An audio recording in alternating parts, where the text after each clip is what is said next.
Amém.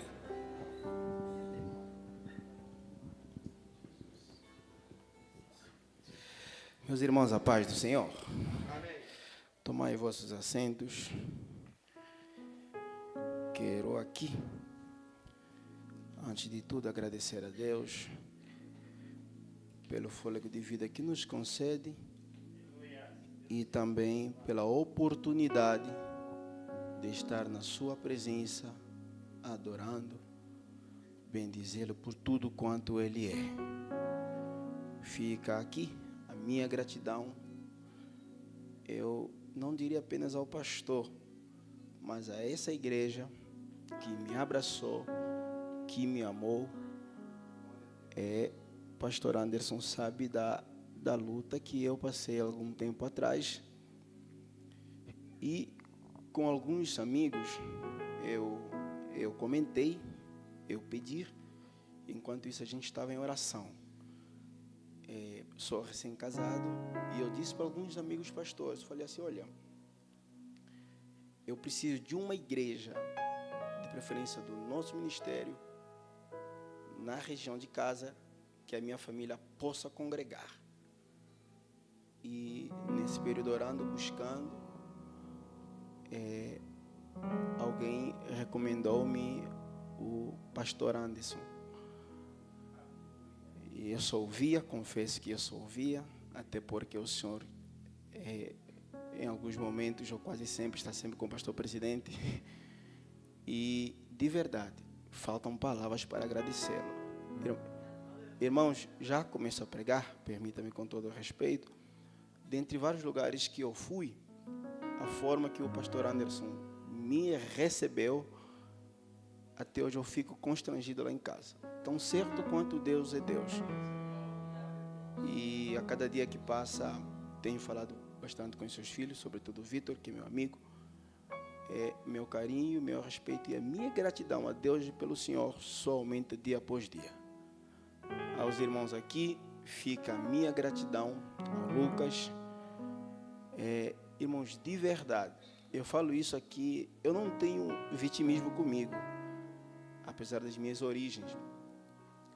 Mas se há coisa que para um estrangeiro isso o alegra, o deixa confortável, é ir para um certo lugar e encontrar pessoas que de fato o abraçam. Quando eu digo abraçar, eu falo fraternalmente falando. Essa igreja aqui, eu diria que, se me permitirem a palavra, me adotou. Então, pastor, fica a minha gratidão. De verdade mesmo. Pastor Juvenal, nosso co-pastor, os demais pastores, fica aqui a minha gratidão. Eu conversei com o obreiro quando chegava aqui, cheguei um pouquinho mais cedo. E com o pastor também na quarta-feira, fiz esse comentário. E eu estou acordado desde as 3 da manhã. Irmãos, não é a primeira, não é nem a 50ª vez a ministrar. Mas eu falo isso porque minha mãe sempre ensinou. Eu tenho apenas 20 anos na igreja. Mas minha mãe sempre ensinou, zela a responsabilidade com a palavra de Deus. Sei que o pastor Anderson me acompanha, sabe que todo domingo estou pregando em algum lugar, em algum setor. Mas saber que estarei pregando na frente do nosso pastor setorial e nessa igreja que eu sei que é a igreja de gente culta, de muitos mestres, até mesmo por conta do ensino que o pastor Eudes deu na quarta-feira. Por que não falar da mensagem do ouro que o senhor pregou? Quase todos os dias eu falo lá em casa. Mas a minha esposa falou assim, meu filho, vai lá, Deus vai te usar. Se você ficar assim preocupado, você vai se embolar tudinho nas palavras aí que... Mas Deus vai te usar. Sei que o pastor passou por isso, sei que o senhor entende, e o pastor disse que está na torcida. Segundo livro dos Reis, capítulo 5. Meu português está claro? Está dando para entender? Eu casei com o nordestino, agora o meu português é mais abrasileirado do que o próprio brasileiro, né? Segundo livro dos Reis, capítulo 5. Uma história bem conhecida da igreja.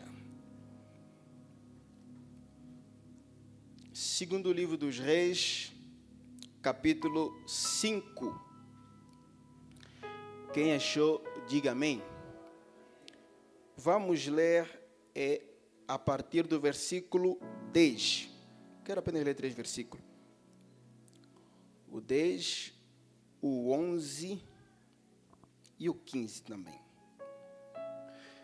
Melhor, a partir do versículo 10 até o versículo 15. Diz assim: Então Eliseu lhe mandou um mensageiro dizendo: Vai e lava-te 7 vezes no Jordão, e a tua carne será restaurada, e ficarás limpo. Naamã, porém, muito se indignou e se foi dizendo: Pensava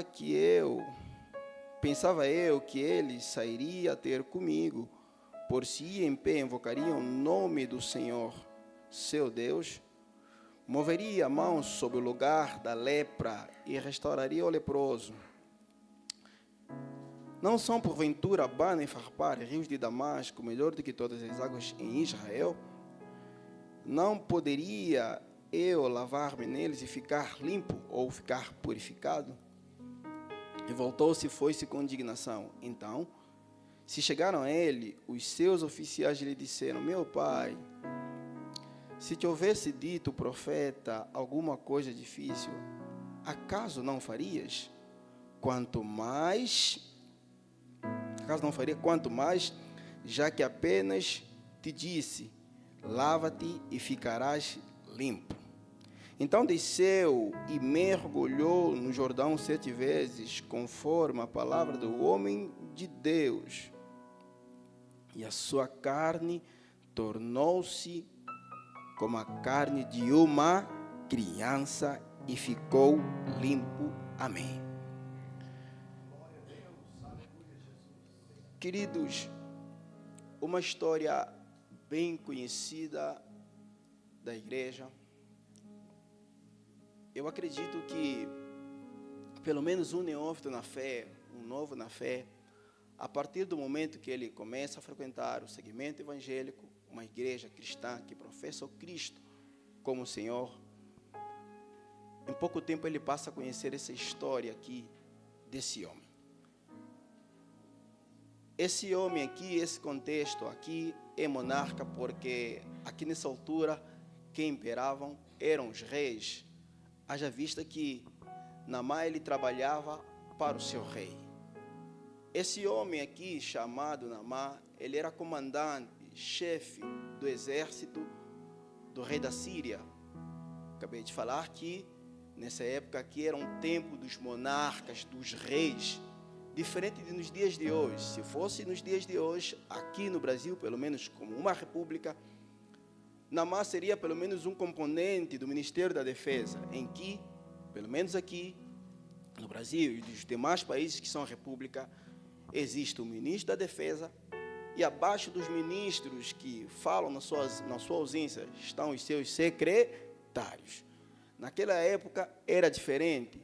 Existia apenas o rei de Israel, rei da Síria. E abaixo dos reis, quem poderia falar era apenas o comandante. Haja vista que o versículo 1 do capítulo 5, que não lemos mais aqui para ganharmos tempo, o escritor faz questão de apresentar Naamã com as suas características agradáveis aos olhos humanos. O escritor, no versículo 1, ele apresenta Naamã como um homem tão poderoso. Naamã era do tipo de pessoa que provavelmente, se ele viesse aqui na região de Santana, de Parnaíba, se as pessoas ficassem sabendo, ouvissem que Naamã estava ali passando, e soubessem pelo menos que o rei não estava por ali, que naquele momento quem estava era Naamã, provavelmente esse homem seria digno de ser ovacionado, aplaudido, ou provavelmente estenderia um tapete vermelho. Isso por conta da pessoa que ele era naquela época, naquela altura, ou melhor, naquele contexto, para aquela sociedade. Naamã não era qualquer um, tanto que o escritor, quando o apresenta, dizendo que ele é um homem poderoso, que ele era o chefe, comandante do rei da Síria, o que vai chamar a atenção é que depois que ele apresenta Naamã com as suas qualidades, que nos dias de hoje, eu acredito que provavelmente muitas senhoras ou as mães que pelo menos têm as suas filhas ainda por desposá-las, a olharem as características de Naamã, de tão poderoso que ele era, um homem respeitado, ou melhor, um homem bem equiparado socialmente falando, talvez as senhoras diriam: puxa vida, lá vai um grande homem. Isso porque Naamã tinha um histórico bonito. Naamã, quando as pessoas olhassem para o seu currículo, o versículo 1 faz questão de destacar isso. Chamava muita atenção, orgulhava, de tanto que isso enchia o coração de Naamã. Até porque esse homem era um homem petulante, orgulhoso, soberbo. Tanto é que o escritor, no versículo 1, faz questão de dizer que, apesar de ele ser tudo isso que ele era socialmente falando, porém leproso. Essa é uma das coisas que me chamou muita atenção quando eu lia sobre isso hoje pela madrugada. A outra questão é que apesar de que Naamã era um comandante, chefe do exército, do rei da Síria, eu digo isso porque os sírios eram um povo que naquela época eles combatiam, pelejavam contra o povo de Deus. Os sírios perseguiam a nação de Deus, a nação de Israel. E o escritor faz questão de dizer ainda no versículo 1, dizer assim, porque por ele Deus dera vitórias aos sírios. Então, se Naamã era alguma coisa, não é porque ele era apenas, não era apenas porque pela força do seu braço, não. É porque Naamã, se ele era alguma coisa, se ele era comandante, chefe do exército, do rei da Síria, é porque Deus o permitiu, porque agindo Deus não há quem possa impedir. E aí o escritor começa a apresentá-lo, e uma coisa vai me chamar muita atenção, é que se os senhores que me escutam nessa noite, pelo menos aqueles que possuem uma empregada, alguém que trabalha na sua casa, sabem muito bem disso que eu vou falar agora aqui, para chegarmos no texto que nós acabamos de ler. E nós sabemos que a vida do crente não é uma vida fácil. Nós temos paz com Cristo. Quando deitamos nas nossas camas, colocamos a cabeça no nosso travesseiro, por mais que nós tivemos um dia de labuta, um dia cansativo, um dia trabalhoso, nós sabemos que quando nós colocamos a cabeça no travesseiro, nós podemos desfrutar da paz que excede todo entendimento. Mas em contrapartida, nós sabemos que a nossa vida aqui nessa terra, como dizia agora há pouco o pastor, ela não é fácil. Tanto que Paulo vai dizer que as pessoas, no livro de Romanos, capítulo 5, versículo 8, que aqueles que são guiados segundo a carne, não podem agradar a Deus. Então, todos os dias, nós nos esforçamos, como diz o ditado popular dos cristãos, dos crentes, todos os dias nós matamos um leão. Podemos cair hoje, falhar hoje, mas nós sabemos que a mão de Deus continua sobre nós. João vai escrever no seu livro, capítulo 10, versículo 10, que o ladrão, o inimigo, não vem senão para roubar, matar e destruir. E o exército da Síria sai a combater. Quando eles saem a combater, eles levam consigo uma menina presa. E essa menina aqui, todos nós sabemos aqui nessa noite que o maior salário que possamos dar, ou que um preso possa ter, é a sua liberdade. É por isso que Cristo veio para nos libertar, nos resgatar do pecado. E quando o povo da Síria sai a combater, leva consigo uma menina presa. E essa menina, ela teve a oportunidade de trabalhar na casa de Naamã. Os senhores que possuem empregada em casa sabem que por mais que não exista vínculo nenhum parentesco entre o senhor e a sua empregada, o seu empregado, a partir do momento que a empregada passa a trabalhar na casa do Senhor, ela passa a conhecer, passa a ter o convívio com algumas coisas que até então, anteriormente, ela não sabia. Eu vou dar aqui um exemplo aqui, muito prático aqui, vou usar a pessoa do pastor Juvenal. Eu conheço o pastor Juvenal daqui da igreja, conheço o pastor Juvenal como nosso pastor, conheço ele apenas como servo de Deus, conheço ele aqui, o homem que até a sua oração, não há como não sentir a presença de Deus. Mas a partir do momento que o pastor Juvenal me dá a liberdade, a graça de frequentar a sua casa, como já aconteceu com os inúmeros pastores que frequentam a casa deles, o pastor Juvenal, estando ele em sua casa, ele tem liberdade para estar como bem entender, porque é na sua casa. A partir desse momento, provavelmente eu vou ver o pastor Juvenal de camiseta, provavelmente de uma bermuda, porque ele está na sua casa, tem a liberdade do seu lar. Só que observa aqui, há um contraste aqui. Eu conhecia apenas o pastor Juvenal da igreja. Agora, a partir do momento que eu passava a frequentar a casa do pastor, ter aquele convívio fraterno, convívio mais aconchegante, eu passo a conhecê-lo como o senhor Juvenal. Essa menina aqui, que ela era da terra de Israel, digamos assim, traduzido nos nossos dias aqui, no linguajar mais comum, essa menina congregava com o pastor Eliseu. Essa menina, ela frequentava provavelmente os cultos em que o pastor Eliseu, o profeta, era o líder. E a partir do momento que ela vai presa à casa de Naamã, ela enxerga algo que a sociedade não enxergava. E por incrível que pareça, o escritor não faz questão de apresentar o nome dessa menina, apesar de, paralelamente, apresentar Naamã com as suas características agradáveis aos olhos do homem, agradável à nossa vida material, agradável aqui à nossa vida humana, terrenamente falando. Essa menina aqui, agora ela começa a enxergar agora aquilo que a sociedade não via. O que era? Leproso. E a cultura da época para um leproso era tido como uma pessoa imunda. Aliás, um leproso era tido como uma pessoa suja. Aliás, um leproso, ele tinha toda a legitimidade, carregava consigo todos os motivos possíveis para não ter um convívio social. Aliás, um leproso, se estivéssemos aqui, provavelmente, aqui na cultura daquela época, essa pessoa aqui, conhecido como Naamã, ele não só não servia para congregar, para estar numa Assembleia dos Santos, como aqui. Essa pessoa, na cultura da época, ela tinha que estar fora da cidade, porque a lepra era contagiante. Só que uma coisa é bem verdade, eu não posso deixar de dizer isso nessa noite aqui. É que por mais que a sociedade que julga pelo seu estereotipo, é que por mais que a sociedade aí fora não se agrada com aquilo que você é por fora, se alguém não vai com a sua cara, eu não vim aqui pregar uma mensagem aqui, não, eu vim dizer aqui, por mais que alguém olhe para você e entenda que você não atende o seu querer, há um Deus nos céus que não vela pelo seu exterior, mas Ele atenta para a intenção do seu coração. E essa menina, quando ele vai conviver na casa de Naamã, ele enxerga que Naamã era um leproso. Ele enxerga que o seu patrão era um sujo. Ele enxerga que o seu patrão não servia para ter um convívio social. E permita-me aqui pensar, a Bíblia não fala isso. Se a cultura da época não permitia que ele tivesse um convívio social, provavelmente Naamã só estava no interior da cidade porque ele era poderoso socialmente falando.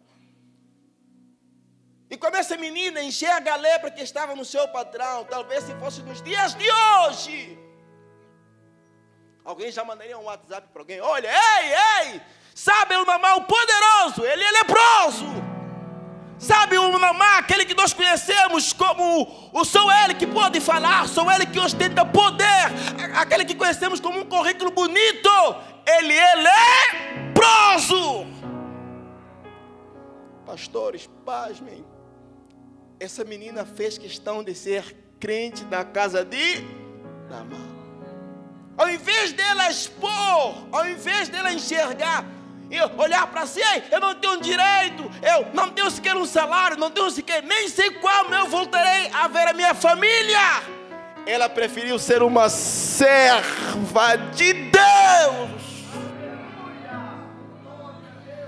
Em 2003, quando eu entrei para a igreja com a minha mãe, na Assembleia de Deus em Angola, na África, alguém olhou para mim e disse assim: dou 3 meses, Francisquinho sai da igreja. Eu sou um adolescente, não sabe o que quer da vida, não sabe da juventude que vai se perder. Por alguns lugares que aí passei, por alguns países que aí passei. Hoje eu moro no Brasil, minha esposa está aí, é brasileira.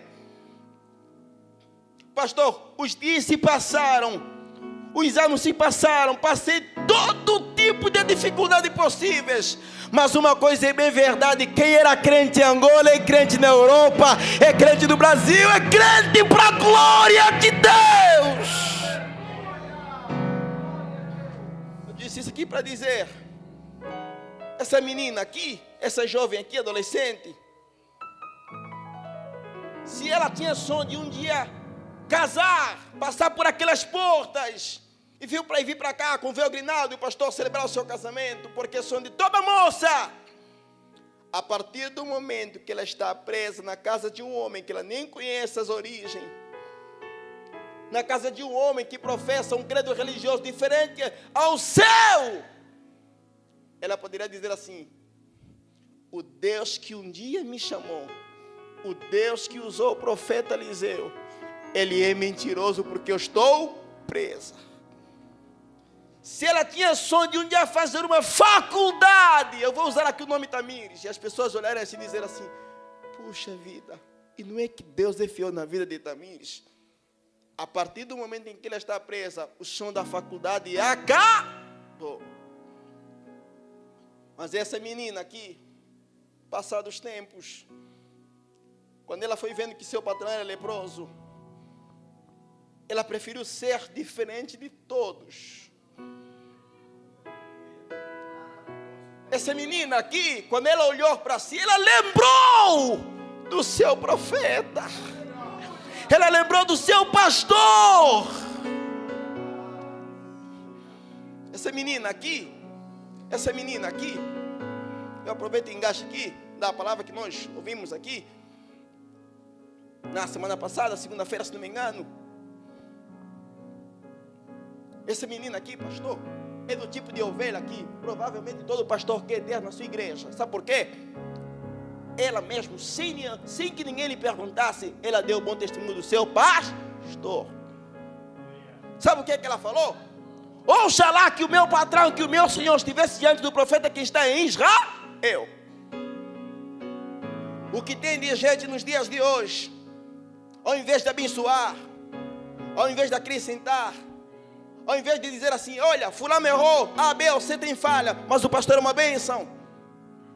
A, B ou C falhou contigo, te desanimou, mas tem mais bênção do que outra coisa.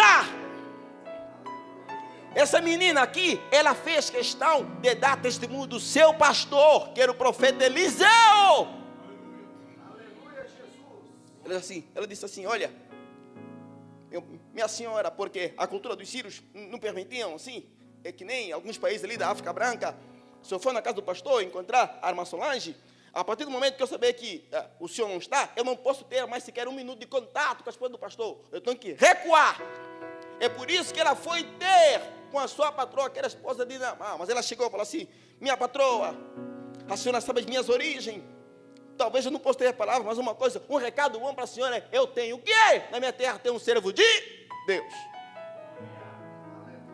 E agora a sua patroa fez chegar ao seu esposo, que era Naamã, que era o sujo e leproso.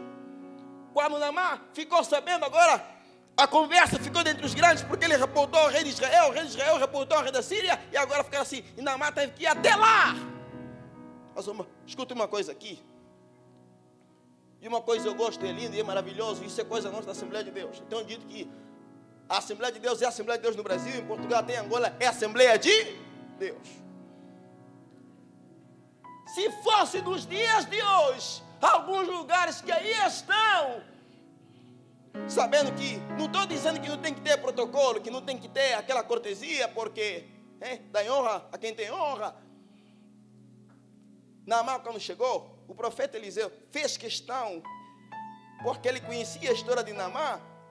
Ele era tão arrogante, tão prepotente, tão petulante, que ele chegou, ele pensou que o profeta teria que fazer do seu jeito. É como se fosse aqui nos dias de hoje, uma autoridade aqui da cidade, o que for, ele passa por aquelas portas, ele entende que por ele ser autoridade na sociedade, quando ele passar por aqui, ele é autoridade. Não, aqui não. A autoridade máxima aqui dentre nós, que é o pastor, e acima disso só está a palavra de Deus. Tanto que quando ele chega, o profeta diz assim, ei, diz para ele, mas não Geazi, falou assim, diz para ele mergulhar no rio Jordão. Eu confesso aos irmãos que quando o pastor falou para mim, ontem fiquei daquele jeito e ontem eu orava. Falava, Deus, me dá uma palavra que toca os nossos corações. E Deus me trouxe nesse texto aqui, sabe por quê? O profeta fez questão de dizer que ele tinha que descer no rio Jordão, sabe por quê? Porque, eu vou tirar um exemplo aqui em São Paulo, que as únicas praias aqui que eu conheço, e porque São Paulo não é um estado muito litorâneo, é aqui no litoral norte. Tem assim um próximo um do outro, Ubatuba, Ilhabela e Caraguatatuba. Para quem conhece, sabe que Caraguatatuba, ou melhor, Ubatuba e Ilhabela, são uma das praias mais lindas de São Paulo. Só que do outro lado, que é a praia ali de Caraguatatuba, ali, São Sebastião, a água não é muito agradável. E eu vou falar, desculpa aqui, uma linguagem assim mais coloquial. É um negócio assim mais embaçado, a água é mais suja mesmo. Eu digo isso porque eu fui para lá alguns anos atrás. Irmão, que tem isso a ver conosco hoje. Jordão, Abama e Farpar. Se nós olhássemos para Abama e Farpar, vamos fazer assim, nossa, que coisa linda. Mas quem olha para o Jordão e diz assim, estou fora. Sabe por quê? Porque Jordão não agrada os nossos olhos, mas tem a presença de... Olhe para cá, estou correndo para o final aqui. Abama e Farpar enche os nossos olhos, só não tem a presença de Deus, mas Jordão tem a graça, tem o milagre de Deus. Olhe para cá. Provérbios capítulo 16, versículo 25. Há caminhos que parecem ser bons aos olhos do homem, mas o seu fim é para a morte. E Naamã, pela pessoa, apesar da sua arrogância, precisamos ser um pouco justos aqui também. Até pelo status, pelo aparato que ele era, pela pessoa dele, fazia sentido. Um exemplo prático aqui no Brasil, que por sinal é um dos maiores hospitais não só da América Latina, mas do mundo, aqui em São Paulo. Deus, é como se Deus estivesse falando assim, olha, você vai ser curado, eu vou te libertar, fui eu que dei a sabedoria ao homem da medicina, de tudo. E pela pessoa dele, ele tivesse dizer assim, olha, se ele não quer, se o profeta, o pastorzinho, vamos assim falar, como os mundanos por aí dizem, na sociedade secular, se ele não quer vir até comigo, não quer fazer oração para sarar o leproso, sarar o sujo aqui, eu vou me cuidar.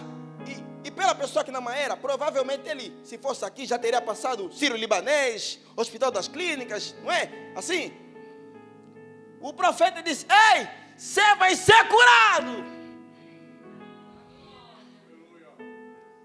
Mas para que você não se encha de orgulho, de soberba, quando você precisar de um comprovativo médico para saber se eu te sarei da enfermidade ou não, você vai procurar um hospital do SUS. Para o profeta, isso na cabeça dele fez uma confusão.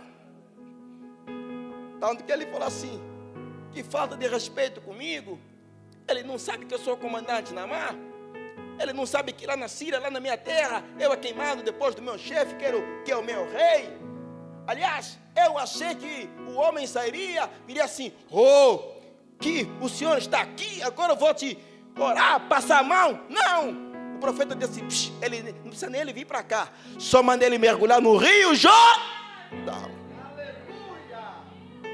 Interessante que João, o que nós conhecemos como João Batista, o primo de Jesus,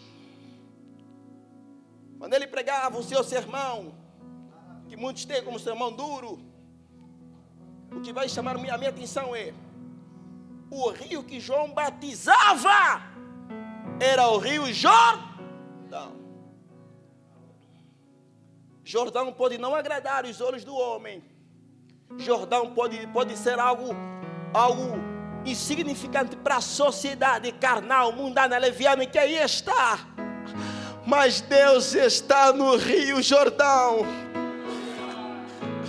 Jordão pode ser algo que não é legal, mas Jordão tem a presença de Deus. Fica de pé, coloca-se de pé.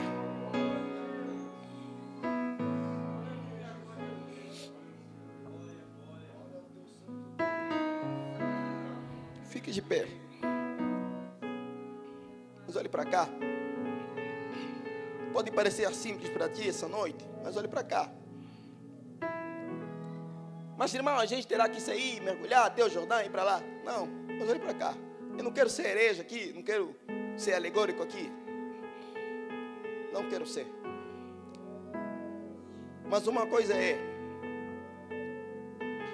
Jordão para nós nessa noite aqui, seria essa sala aqui.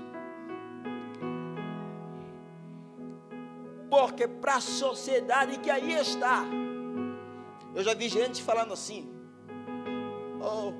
e hoje alguém até falou assim para mim, pastorzinho, um dia eu tenho que ouvir sua pregação. Segunda pessoa que falou isso, meu sogro não é crente. Fala assim, Francisco, eu vou me converter um dia que eu for te ver pregando. Para a sociedade que aí está, essas 2 horas que nós viemos para cá, para nós adorarmos aquele que vive e reina para todo sempre, são 2 horas perdidas, mas para nós sabemos, para nós não, nós sabemos que aqui nós viemos nos encher da presença de Deus. Nós viemos aqui não é porque por simplesmente a nossa carne quer, porque a nossa carne não quer, mas nós viemos aqui porque nós sabemos que aqui tem a graça, tem o poder de Deus.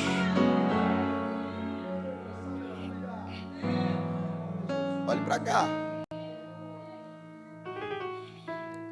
É nesse lugar aqui, como dizia o pastor que testemunhou agora há pouco, que aqui nós viemos nos encher da presença de Deus. É nesse lugar aqui, a chamada casa de oração. É nesse lugar aqui que o coxo entra mancado e sai caminhando. É nesse lugar aqui que Deus restaura o leproso, restaura o soberbo. É nesse lugar aqui que Deus abate, mas levanta para a glória do seu nome. Nessa noite aqui, você não veio para cá passear, não. Você não veio para cá como algo costumeiro, também não. Você veio aqui porque você sabe que por mais que você chegue aqui leproso de alguma situação, Deus é fiel e poderoso para te salvar dessa lepra. E nessa noite aqui você está no Jordão. O Cristo ressurreto, aquele que ressurgiu, aquele que morreu, que nos fez salvos hoje. Antes de começar o seu ministério, ele teve que ser batizado pelo seu primo. E o lugar não foi outro, senão no Rio Jordão. Encerro aqui. A Bíblia fala que por mais que Naamã se recusou, por conta da sua petulância, daquilo que nós conhecemos, pastor, quando ele aceita a palavra do profeta e mergulhou pela 7ª vez, a Bíblia fala que ele saiu, nós lemos aqui no versículo 14, que ele saiu com a pele tão purificada como de uma criança. Eu já entrei na casa dos 30, posso ter cara de 15 e corpo de 17, mas não sou tão novo quanto pareço. Eu posso algumas coisas nessa vida, mas não tudo. Mas uma criança de 2, 3, 4, 5, 6 anos, ou até menos, o Senhor olha e diz assim, puxa que lindo, aqui pode ser um pastor, aqui pode ser uma doutora, aqui, porque a criança está na idade da inocência. A Bíblia faz questão de dizer que Naamã saiu com a pele tão purificada como de uma criança. Segunda carta de Paulo aos Coríntios, capítulo 5, versículo 17. Quem está em Cristo, nova criatura. Era Deus dizendo naquele dia, Naamã, você era leproso, mas a partir de hoje, eu estou escrevendo nova história sobre a sua casa, sobre a sua vida, sobre seu lar. E é isso que Deus quer dizer nessa noite aqui. Eu estou sarando você de toda lepra. Eu estou te rejuvenescendo para a glória do meu nome. Feche os teus olhos aqui. Feche os teus olhos e começa a dizer, Deus, me sara dessa lepra. Fala assim, Deus, a igreja não conhece, a minha regente não conhece, o meu líder de departamento não conhece. Fala assim, Deus, o Senhor conhece, o Senhor sabe.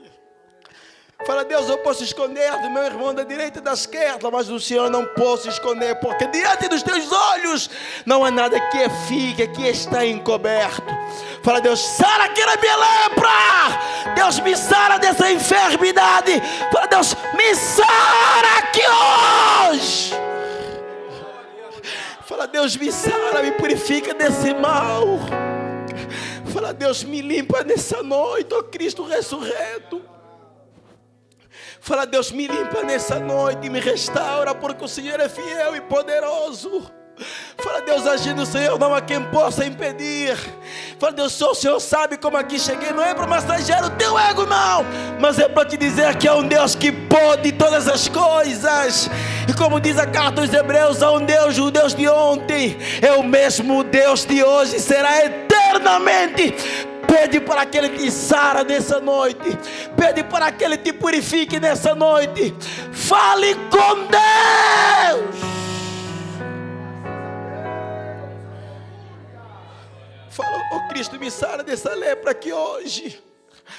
Assim como Naamã desceu e saiu purificado, e me purifica nessa noite aqui hoje.